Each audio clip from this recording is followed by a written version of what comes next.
शिवसेना ठाकरे गटाचे उमेदवार राजाभाऊ वाजे आपल्या समर्थकांसह मुंबईला मातोश्रीला जात आहेत। या ठिकाणी उद्धव साहेब यांची ते भेट घेणार आहेत आणि एकूणच आगामी लोकसभा निवडणुकांच्या अनुषंगाने जी काही उमेदवारी त्यांची निश्चित झालेली आहे त्या पार्श्वभूमीवर ते मातोश्रीवर जाऊन उद्धव साहेबांची भेट घेऊन त्यांच्याशी चर्चा करणार आहेत। आज आपण मातोश्रीवर चाललेला आहात, काय नेमकी काय नियोजन आहे पुढे?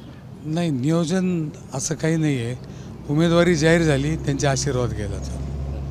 राजाभाऊ, एक मोठा संघर्ष, एक मोठी लढाई नाशिकमध्ये बघायला मिळेल अशी एक शक्यता वर्तवली जाते आहे।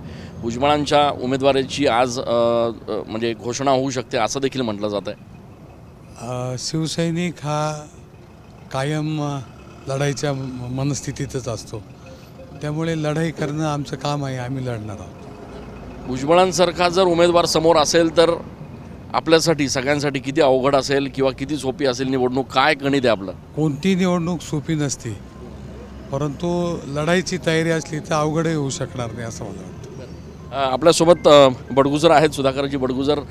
विजय करंजकर नाराज होते, काल त्यांनी सांगितलं की मी वेगळी भूमिका घेण्याच्या मनस्थितीत आहे। विजय करंजकर हे आमचे चांगले मित्र आहेत, पण निवडणुकीचे गणित जिंकण्याचे गणित बघून हा वरिष्ठांनी निर्णय घेतलेला आहे।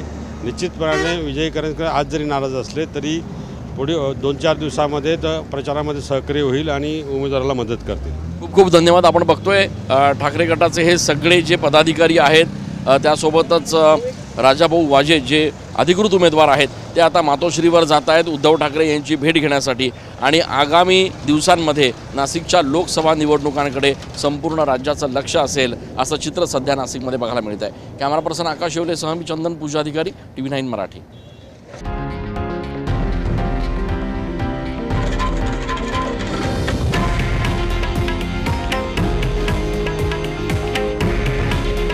हे आहे देशातील नंबर 1 न्यूज नेटवर्क आणि आपण पाहत आहात TV9 मराठी। काळजी तुमची, हित महाराष्ट्राचं।